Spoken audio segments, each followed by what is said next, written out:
Mi nombre es Isabel. Tengo 2 hijas, una casa tranquila, y una suegra que decidió arruinar nuestras vidas usando su iglesia como arma. Lo que ella no sabía, era que yo tenía toda la evidencia para destruir su reputación, y que lo haría frente a todo su rebaño. Si alguna vez te han difamado, si has sentido la rabia de ser acusado falsamente, suscríbete ahora. Porque esta historia no solo es una venganza, es justicia divina ejecutada con precisión quirúrgica. Mi vida anterior, la vida que existía antes del cataclismo, era un cuadro de normalidad casi aburrida. Un esposo, Tomás, con quien llevaba 18 años casada. 2 hijas maravillosas, Valeria de 17 y Emilia de 15, que eran el centro de mi universo. Una casa en un barrio tranquilo. Éramos, a los ojos del mundo, una familia perfecta. Pero la perfección, como aprendí de la manera más brutal, es a menudo una fachada que esconde las más profundas grietas. Las grietas en mi matrimonio comenzaron a aparecer de forma sutil. Una distancia inexplicable en la mirada de Tomás. Llamadas misteriosas que cortaba abruptamente cuando yo entraba en la habitación. Excusas cada vez más elaboradas para sus ausencias. Yo, como tantas otras, elegí no verlas. Atribuí su comportamiento al estrés del trabajo, a la crisis de la mediana edad. Me negaba a creer que el hombre con el que había construido una vida pudiera estar destruyéndola a mis espaldas. Fueron mis hijas quienes, con la inocencia cruel de la juventud, me arrancaron la venda de los ojos. Una tarde, Valeria vino a mí con el teléfono de su padre en la mano, su rostro pálido y sus ojos llenos de una mezcla de horror y confusión. «Mamá, tienes que ver esto», susurró. En la pantalla, había una conversación abierta. Mensajes llenos de una pasión y una intimidad que yo no había compartido con mi esposo en años. Hablaban de encuentros secretos, de planes de futuro. Y hablaban de los niños. 2 niños pequeños. Sus hijos. Los hijos que había tenido con otra mujer mientras seguía casado conmigo. Esa noche, cuando Tomás llegó a casa, la fachada se derrumbó. La confrontación fue un huracán de gritos, lágrimas y mentiras que finalmente dieron paso a una verdad fea y afilada. Llevaba 5 años con ella. Tenían 2 hijos, 2 varones. Nos había estado engañando a todas. Inicié los trámites de divorcio. Fue un proceso amargo, doloroso. Mis hijas, traicionadas y confundidas, apenas le dirigían la palabra a su padre. Estaban rotas. Y yo, tratando de ser la roca para ellas, me desmoronaba en silencio cada noche. Y entonces, el destino dio su último y más trágico giro. Hace 6 meses, Tomás y su amante, Carla, tuvieron un accidente de coche fatal. Ambos murieron en el acto. La noticia me dejó en un estado de shock, una mezcla de grief por el hombre que una vez amé y un vacío por la justicia que nunca llegaría a través de un tribunal. El escándalo, por supuesto, fue la comidilla de nuestra pequeña ciudad. Y como si el dolor de mis hijas no fuera suficiente, mis suegros, Arturo y Teresa, 2 ancianos de casi 80 años consumidos por el dolor y una amargura religiosa, decidieron que nosotras éramos las culpables de su desgracia. Su dolor se transformó en un arma que apuntaron directamente hacia nosotras. Primero, a través de sus abogados, intentaron iniciar un proceso para obtener la custodia de Valeria y Emilia, alegando que yo era una madre inestable.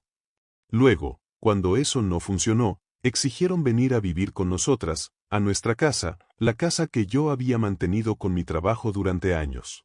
Decían que era su derecho como abuelos, que necesitaban estar cerca de sus únicas nietas. Por supuesto, ignoraban convenientemente a los otros 2 nietos, los hijos de la traición, que ahora estaban con la familia de su difunta madre. El primer punto está en los tribunales, una batalla legal lenta y agotadora. El segundo lo rechacé de plano. Mi casa era el único santuario que nos quedaba, y no iba a permitir que fuera invadido por las mismas personas que habían encubierto y apoyado la infidelidad de su hijo. Y eso nos lleva al día en que la Guerra Fría se convirtió en una batalla a campo abierto. Era el cumpleaños número 16 de Emilia. Para evitar la tensión de una gran fiesta familiar, decidí regalarle una tarde especial solo para nosotras 3. La llevé al mercado de fin de semana, un lugar vibrante lleno de puestos de artesanía, comida y flores. Le di un presupuesto, un fajo de billetes, y le dije, todo tuyo. Cómprate lo que tu corazón desee. Sus ojos se iluminaron. Era la primera vez que la veía sonreír de verdad en meses. Ella y Valeria se fueron a explorar los puestos, riendo y cuchicheando como las adolescentes que eran. Yo la seguía a una distancia prudente, dándole su espacio, mi corazón llenándose de un calor maternal al verlas disfrutar. Pasó casi una hora. Empezaba a preguntarme dónde se habían metido. Justo cuando estaba a punto de sacar el móvil para llamarlas, el teléfono sonó en mi mano. Era Emilia. Y estaba llorando histéricamente. Mamá, ven rápido, unas señoras no me dejan en paz. El hielo me recorrió las venas. Corrí por los pasillos del mercado, esquivando a la gente, con Valeria pisándome los talones. Encontré a Emilia en el centro de la plaza de comidas. Y la escena me heló la sangre. 6 mujeres, todas de la edad de mi suegra, la rodeaban como una manada de lobos. Estaban gesticulando, sus rostros contraídos por una furia santurrona. Emilia estaba encogida, con lágrimas corriendo por sus mejillas. «Una vergüenza para Cristo», gritaba una de ellas, una mujer con un enorme crucifijo de oro colgando del cuello. «¿Cómo te atreves a rechazar a tus abuelos, que sufren por la pérdida de su único hijo?», graznaba otra. «Deberías estar cuidando de tus hermanitos huérfanos, niña cruel, en lugar de gastar el dinero en tonterías», sentenciaba una tercera. Eran ellas. Las amigas de la iglesia de Teresa. Su ejército de beatas. Habían visto a mis hijas solas y habían decidido lanzar su ataque. Habían acorralado a una niña de 16 años para vomitarle el veneno de mi suegra. Una rabia primordial, la rabia de una leona que ve a sus cachorros amenazados, explotó dentro de mí. Me abrí paso entre ellas y puse mis brazos alrededor de mi hija temblorosa. «Valeria», le dije a mi hija mayor, mi voz peligrosamente tranquila, «paga lo que tu hermana haya elegido y esperadme en el coche. Ahora». Valeria, pálida pero obediente, guió a su hermana fuera del círculo de arpías. Y yo me giré para enfrentarlas. Reconocí a varias. Eran las reinas del comité de caridad de la iglesia, siempre juzgando a los demás desde su pedestal de falsa piedad. La del crucifijo de oro me escupió las palabras: «Eres una vergüenza para cualquier mujer cristiana. Deberías estar de rodillas, obedeciendo a los padres de tu difunto marido, como Dios manda». La miré directamente a los ojos. «Mi Dios, señora, no es el suyo. El mío no usa a niñas de 16 años como chivos expiatorios de su frustración. Y dígame, ¿Dios también manda callar a las niñas que han sido violadas emocionalmente por la traición de su propia familia?» Su rostro enrojeció. Los gritos se reanudaron, atrayendo la atención de todo el mercado. El personal de seguridad tuvo que intervenir, pidiéndonos que nos retiráramos. Caminé hacia el coche con la cabeza en alto, sintiendo sus miradas de odio en mi espalda, sus murmullos siguiéndome como una plaga. Dentro del coche, abracé a mis hijas mientras lloraban. Y en ese instante, supe que se había acabado. Se había acabado el silencio. Se había acabado el aguantar. Habían llevado la guerra a mis hijas. Y yo iba a desatar un infierno sobre ellas. Esa noche, cuando las niñas finalmente se durmieron, me senté en la oscuridad de mi estudio y empecé a planear. Llamé a un viejo amigo de la familia, uno de los pocos miembros decentes que quedaban en esa iglesia. Le conté lo que había pasado en el mercado. Él suspiró, su voz llena de vergüenza. «Isabel, es peor de lo que crees. No lo vas a creer. Teresa ha estado publicando en el grupo privado de Facebook de la congregación. Ha escrito textos enormes. Te pinta como una villana, como una Jezabel moderna». «¿Qué dice exactamente?», pregunté, mi voz un hilo de hielo. «De todo. Dice que les prohíbes a las niñas verlos.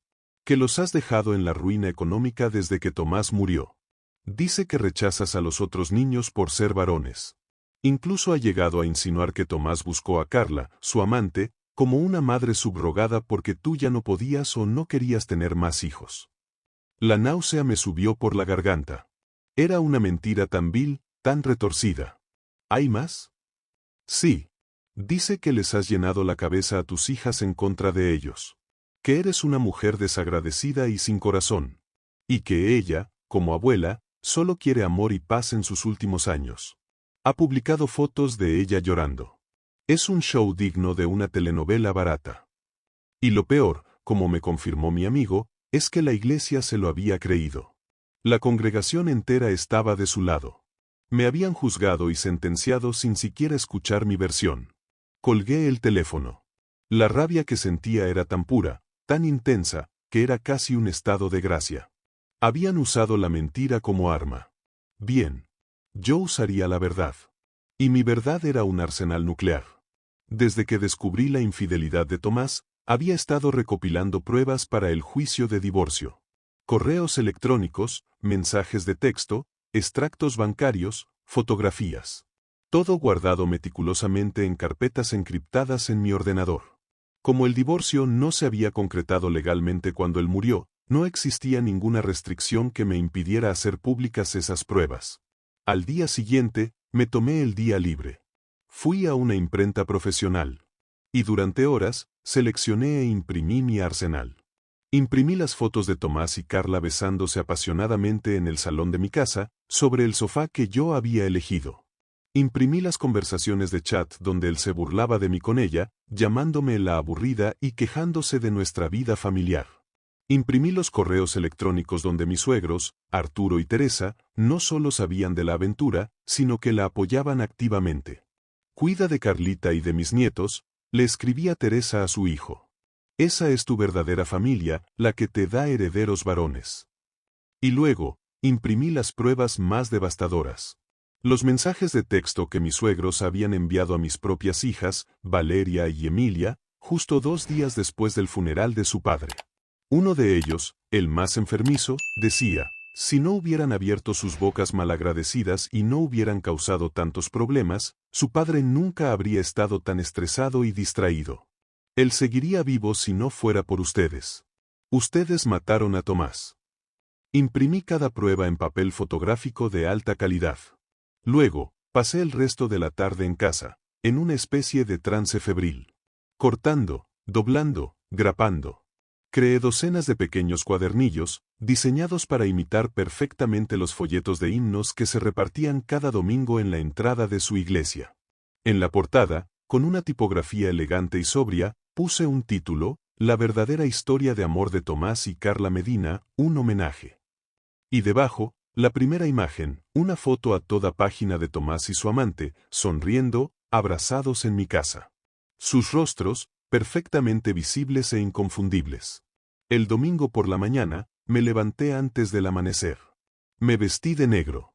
Conduje hasta su iglesia, un imponente edificio de piedra. Estaba vacía, silenciosa. Entré como una sombra. Fui al fondo, a la mesita donde se apilaban los himnarios y los boletines semanales. Con manos firmes, coloqué mis cuadernillos entre ellos, distribuyéndolos estratégicamente. Y me marché sin mirar atrás. No tuve que esperar mucho. A media mañana, mi teléfono empezó a explotar. Mensajes de mi amigo. Isabel, no te puedes imaginar lo que ha pasado. Es un caos absoluto. Me envió capturas de pantalla del grupo de Facebook. Estaba ardiendo. La gente publicaba fotos de las páginas de mi cuadernillo. Los mensajes de texto. Las fotos de la infidelidad. La conversación se había vuelto salvaje. La misma gente que me había llamado villana ahora llamaba a Tomás de todo. Y a Carla, su amante, la comparaban con Jezabel, con Dalila, con todas las mujeres malvadas de su libro sagrado, usando un lenguaje que no me atrevo a repetir. El pastor tuvo que publicar un mensaje desesperado pidiendo calma y oración, amenazando con cerrar el grupo. Y entonces, vino el golpe final. La marea cambió. Algunos miembros de la congregación empezaron a hacer las preguntas correctas. Un momento, ¿por qué Teresa nos mintió de esta manera? ¿Cómo pudo culpar a sus propias nietas de la muerte de su padre? Esa familia no es cristiana, es una secta de hipócritas. 2 de las mujeres que me habían acosado en el mercado publicaron disculpas públicas en el grupo, diciendo que habían sido engañadas por el maligno. Otra me envió una carta a casa, pidiéndome perdón e invitándome a volver al camino del Señor. La ironía era para reír a carcajadas. Mis suegros fueron públicamente avergonzados, desterrados de su propio paraíso de piedad. Teresa intentó una última y patética publicación, Un lamento lloroso sobre cómo los ancianos estaban abandonados y cómo su hijo perfecto los habría protegido. Alguien le respondió con un comentario que obtuvo cientos de me gusta. ¿Con qué dinero los habría protegido, Teresa? Si Isabel acaba de demostrar que era ella la que mantenía esa casa y a tu hijo. Siempre lo fue. Perdieron su estatus, sus amistades, su reputación. Todo. Todo por intentar destruir a mis hijas con mentiras. Hay quienes creen que la iglesia es un refugio para los santos. Yo descubrí que a menudo es solo un escondite para los peores pecadores. Y que cuando la verdad entra por la puerta, la hipocresía salta por la ventana. No busqué venganza. No al principio. Solo quería proteger a mis hijas. Pero cuando me empujaron al límite, no tuve más remedio que contraatacar. Y lo hice, no con sus armas de mentiras y manipulación, sino con la mía, la fría, dura e innegable verdad. Al final, la justicia fue tan perfecta, que dolió incluso más que la traición original. ¿Alguna vez alguien intentó hundirte con mentiras? Cuéntalo en los comentarios. Y si disfrutaste esta historia de justicia poética, suscríbete. Porque en este canal, la verdad siempre, siempre, tiene la última palabra.